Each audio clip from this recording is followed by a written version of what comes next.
وقت حاضر میں ہے بس لکھا مانتے، یعنی اس دور میں یہ زباں کچھ نہیں۔ ہم جدا جو ہوئے رائے گاہ ہی رہے، ہم جدا جو ہوئے رائے گاہ ہی رہے، تم وہاں کچھ نہیں میں یہاں کچھ نہیں۔ ہم جدا جو ہوئے رائے گاہ ہی رہے، تم وہاں کچھ نہیں میں یہاں کچھ نہیں۔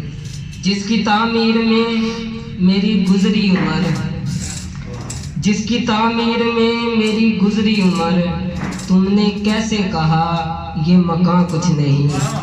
جس کی تعمیر میں میری گزری عمر، تم نے کیسے کہا یہ مکان کچھ نہیں۔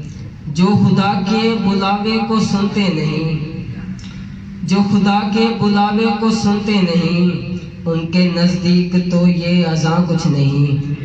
جو خدا کے بلاوے کو سنتے نہیں، ان کے نزدیک تو یہ اذاں کچھ نہیں۔ اور آخری شعر ہے کہ میرے لکھے فسانے کو سب مان لو، میرے لکھے فسانے کو سب مان لو، میرے منہ سے کہی داستاں کچھ نہیں۔ میرے لکھے فسانے کو سب مان لو، میرے منہ سے کہی داستاں کچھ نہیں۔